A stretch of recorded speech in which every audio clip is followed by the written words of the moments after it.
LinkedIn is now part of every job search. Whether you're on LinkedIn or not, the HR people and the recruiters are using it. And if you apply for a job, they're going to go there looking for you. So let's assume for a minute that you have to be there. The way that LinkedIn works now, the way that it fits into the overall job search strategy has changed a lot. And at the time I'm recording this, we have just pulled out of Afghanistan.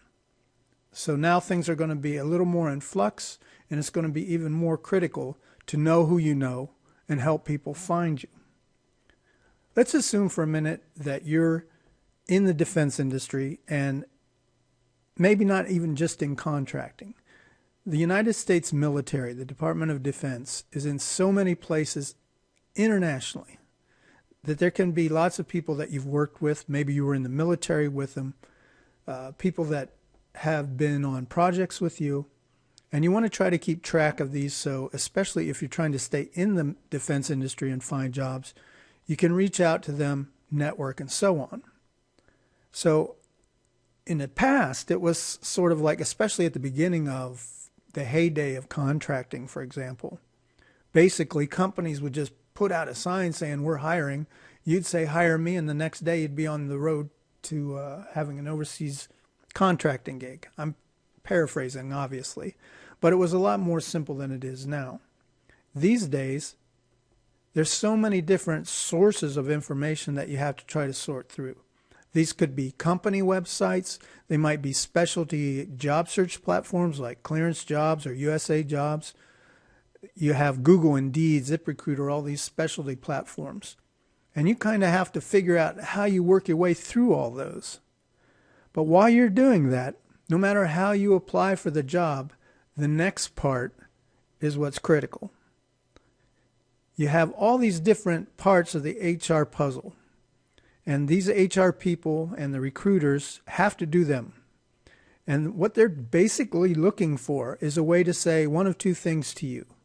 Either yes or no. They're going to look at everything you supply them and things that you didn't supply them.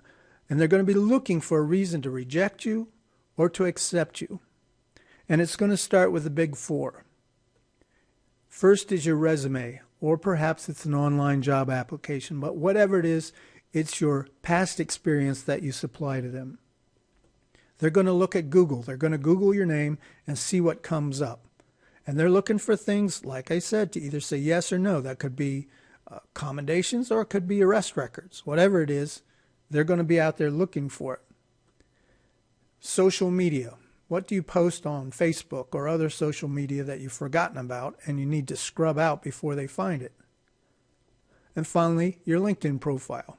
They will do all this as a matter of course, and you'll never even know it.